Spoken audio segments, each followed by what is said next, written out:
mama-mama nih ya, mama-mama ini khawatir Prof tentang lahirnya nanti generasi yang minus akan adab, etika, dan generasi yang tidak tahu sopan santun.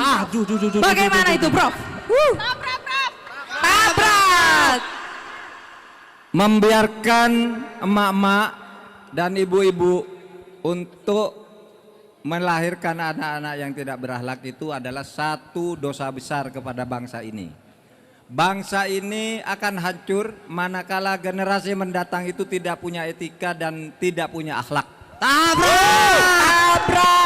Karena ketidakpunyaan etika dan akhlak itu sebenarnya selalu berbarengan dengan sifat-sifat koruptif.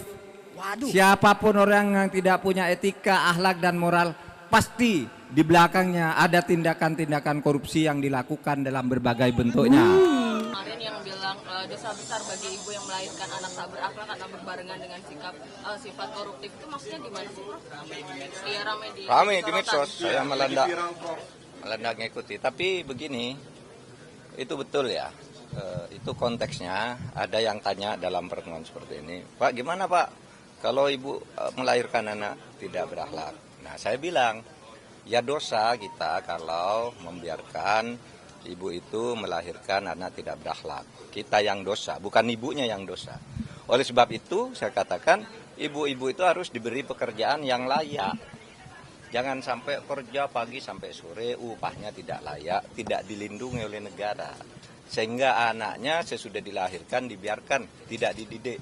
Kadang masuk ke tempat-tempat gelap dan menjadi tidak berakhlak. Oleh sebab itu kami katakan besok perlindungan ibu-ibu itu dari sudut ketenaga kerjaan akan kita beri perhatian untuk lebih sejahtera agar anak-anak itu bisa dididik dengan baik dan berakhlak. Loh, kalau ibunya sibuk cari kerja serabutan, tidak jelas, upahnya tidak jelas, itu tidak mungkin mendidik anaknya dengan baik. Kan itu konteksnya. Oke, ada lagi? Masalah Aiman, Pak Aiman.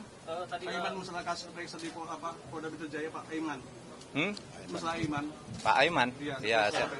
Ya biar berproses. Kita lihat hari ini Prof.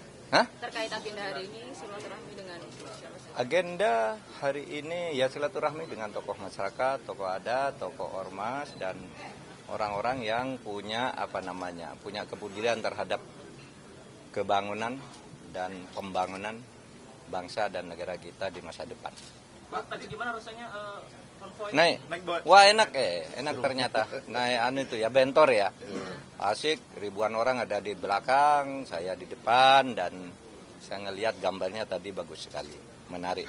Bahwa masyarakat punya semangat untuk berekspresi. Oke, cukup.